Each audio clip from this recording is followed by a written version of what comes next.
এর যেটা ছিল না, নাইট ক্লাব বলতে কোনো শব্দ রাজ্যে ছিল না। এরা চূড়ান্ত বিরোধী ছিল এই রাজ্যের মানুষ, সংস্কৃতিপূর্ণ মানুষ এই রাজ্যের মানুষ। আগরতলা শহরের মানুষ অত্যন্ত সংস্কৃতিতে সচেতন এবং সারা দেশের সঙ্গে তারা সংস্কৃতিকে একটা জায়গায় নিয়ে দাঁড় করে রেখেছে। এহেন পরিস্থিতিতে 2018 সাল থেকে 25 সাল অবধি বিজেপি ক্ষমতায় আছে, 7 বছরে কোনো একটা কাজ তো ভালো কাজ করে ওরা দেখাতে পারেনি। ভালোর মধ্যে একটা কাজ করে দিয়েছে, মানুষের মাথায় চাপিয়ে দিয়েছে, রাজ্যবাসীর মাথায় একটা অপসংস্কৃতি, সংস্কৃতির ভান্ডারের সামনে অপসংস্কৃতির একটা কারখানা খুলে দিয়েছে নাইট ক্লাব নামে, যেটা রাজ্যের মানুষ, আগরতলা শান্তিপূর্ণ মানুষ, তারা এটা মেনে নিতে পারছে না। তাদের পাশাপাশি আমিও এটা মেনে নিতে পারছি না। আমাদের রাজ্যের সরকার বলে একটা জিনিস আছে, এই সরকার বলছে যে আমি এটা জানি না, এটা সাধারণ মানুষ বিশ্বাস করে না। রাজ্যে সবার সামনে এটা খুল্লম খুল্লা একটা নাইট ক্লাব চলবে যেটা সংস্কৃতিকে পারমিট করে না, উনি জানেন না।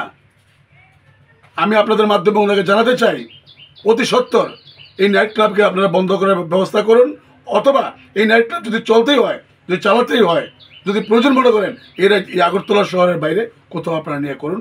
এই রাজ্যের সংস্কৃতিকে আপনারা এইভাবে নষ্ট করতে পারেন না, আপনাদের এই অধিকার নেই, এটা মানুষ মেনে নেবে না। কাজে নাইট ক্লাবের আমি চূড়ান্ত বিরোধী। আগরতলা শহরের বুকে সরকারের কাছে আহ্বান রাখবো, আপনি এটাকে অতি সত্বর বন্ধ করে সংস্কৃতিকে বাঁচান, রাজ্যের শান্তি শৃঙ্খলাপূর্ণ মানুষের যে আস্থা, মানুষের যে বিশ্বাস, এটাকে পুনরায় ফিরে আনুন। এতে অচিরে মানুষেরই ভালো হবে।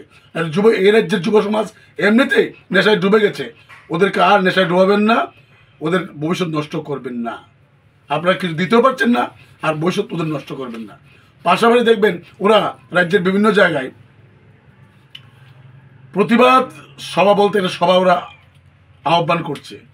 আমাদের বাজারঘাটেও দেখতে পাচ্ছি মণ্ডলের কতগুলি বকাটে ডাকা বোকার নেতা, ওরা রাস্তায় নেবে, ওই চমড়িতে মুড়ে রাস্তার গলিতে গলিতে ওই প্রতিবাদ সভা করছে। কিন্তু তাদের প্রতিবাদ সভায় একটা হুইসপারিং নেই যে রাজ্যে এমন একটা অপসংস্কৃতির কারখানা খুলে রেখেছে ওই রুজবেলির পুরাতন পতিত বিল্ডিংয়ের মধ্যে, যেটার কোনো কাগজপত্র নেই, দলিল পর্চা কিচ্ছু নেই।